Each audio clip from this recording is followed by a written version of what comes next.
જય સીતારામ મિત્રો, આજના વિડીયોમાં ભગવાન શ્રી રામના માતા કૌશલ્યાની કહાની સાંભળીએ કે જેમાં સંપૂર્ણ રામાયણની કથા આવી જાય છે।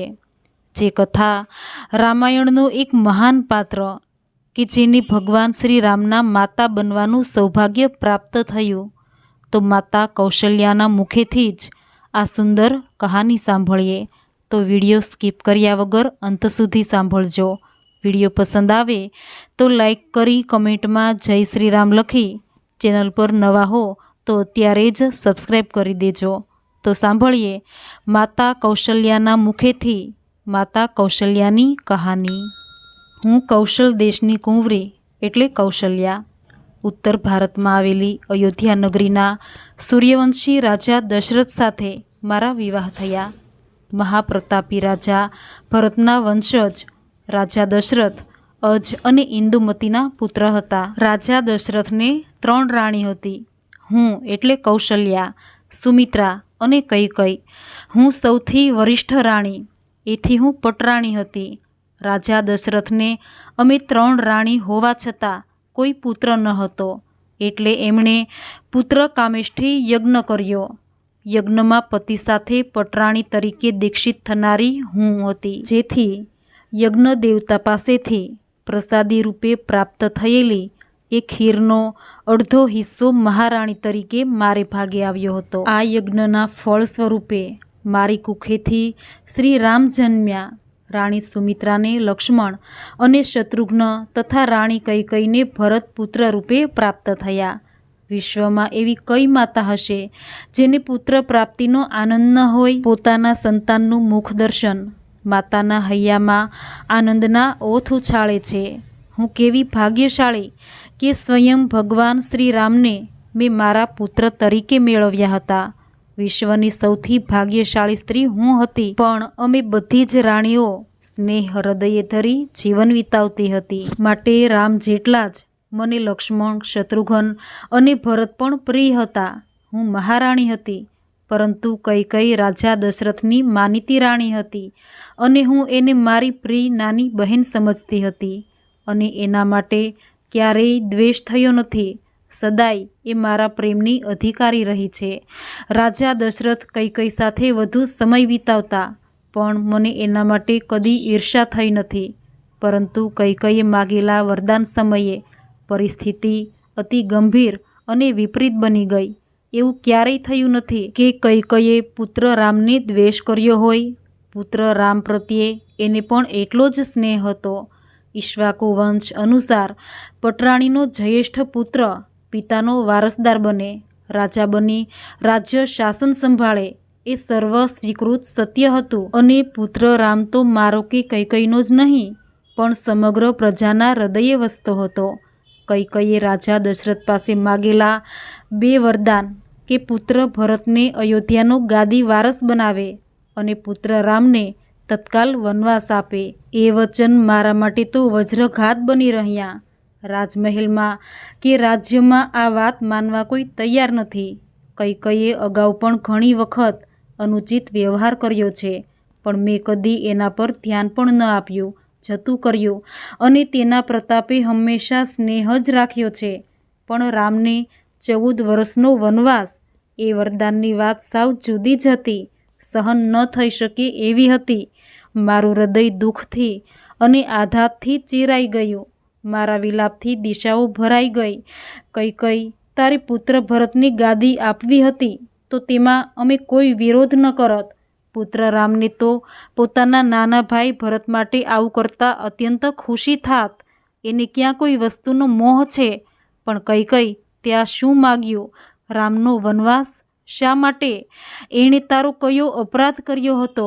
શા માટે તે એને અને અમને સૌને આવી આકરી શિક્ષા કરી? હું પુત્ર રામ વગર કેવી રીતે જીવી શકીશ? મારા કુમળા રાજકુમારને વલ્કલમાં કેવી રીતે નિહાળી શકીશ? હે ઈશ્વર, એ પહેલાં મારો પ્રાણ જતો રહે તો સારું। આ કુઠરાઘાતથી મારા હૈયામાં કૈકેયી માટે અત્યંત ક્રોધ જન્મ્યો, અને બીજી બાજુ રાજા દશરથ પણ હે રામ કરતા મૂર્છિત થઈને જમીન પર ઢળી પડ્યા।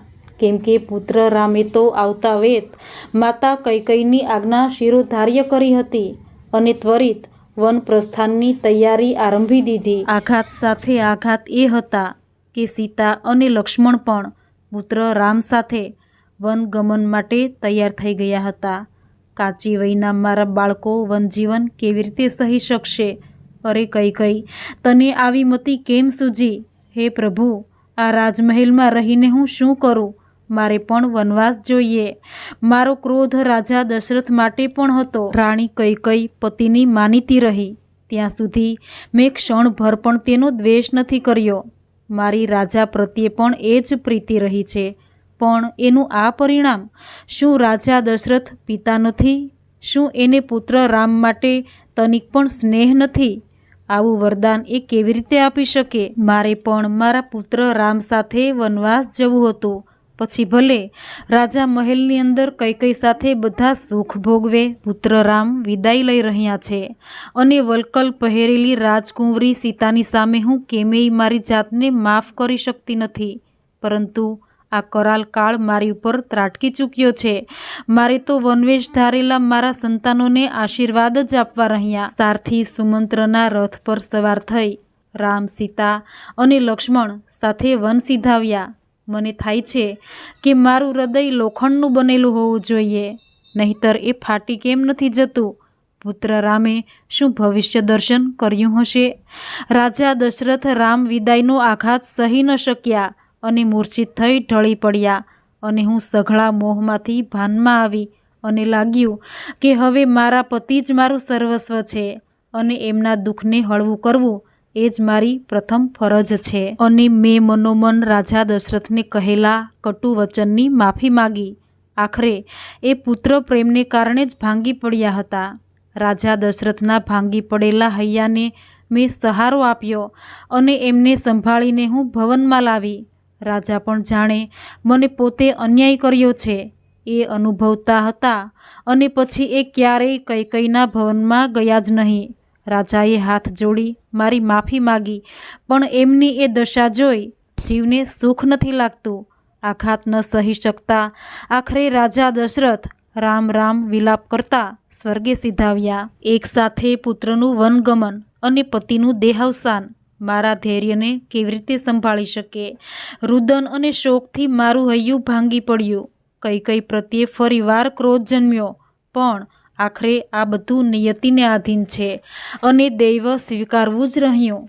એક વિકટ પરિસ્થિતિને કારણે ડહોળાયેલું મન ધીરે ધીરે શાંત થયું. પ્રેમ અને સ્નેહના નિર્મળ જળ સપાટી પર રહ્યા અને ક્રોધનો કાદવ નીચે બેસી ગયો. ધર્મ એ જ જીવન છે અને નિયતિનો સ્વીકાર એ જ ધર્મ છે. પુત્ર રામે પણ આવું જ કહ્યું છે. સમય પાણીના રેલાની જેમ વહી જાય છે. પુત્ર રામ અયોધ્યા પાછા ફરે છે અને રાજભવન અને અયોધ્યા પુનર્જીવિત થાય છે. પરંતુ સમય બદલાઈ ચૂક્યો હતો. મારો ધર્મ એ હતો કે પુત્ર અને પુત્રવધુઓના મુખ જોઈ શેષ આયુષ્ય પૂરું કરવાનું. સંપૂર્ણ રામકથા દરેક લોકો જાણે છે. રામનો અયોધ્યા આગમન પછી કેવી ઘટનાઓ બને છે એ પણ જાણો છો. મારા પુત્ર શ્રી રામને મારા પુત્ર કહેવાનું સૌભાગ્ય હું કેવી રીતે ચૂકી શકું? મારા પુત્ર શ્રી રામનું સમગ્ર જીવન એક જ સાર આપે છે કે સૌ પ્રત્યે સ્નેહ અને માત્ર સ્નેહ એ જ જીવન છે. પુત્ર શ્રી રામનું આદર્શ જીવન શીખવી ગયું કે હૃદયમાં ક્યાંય દ્વેષ કે ક્રોધને સ્થાન જ ન હોવું જોઈએ. જે કંઈ બને એ દૈવ છે, નિયતિ છે અને દૈવ્યનો સ્વીકાર એ જ ધર્મ છે. આ જીવન મેં પુત્ર રામના આદર્શને અનુસર્યો છે એ વાતનો અત્યંત આનંદ છે. અને સૌથી મોટો આનંદ પ્રભુ શ્રી રામની માતા બનવાનો છે. મિત્રો, આશા રાખું છું માતા કૌશલ્યાની કહાની સાંભળવી આપને જરૂર ગમી હશે. તો વિડીયોને લાઈક કરી કમેન્ટમાં જય શ્રી રામ લખી ચેનલ સબસ્ક્રાઈબ જરૂર કરજો. જય શ્રી રામ.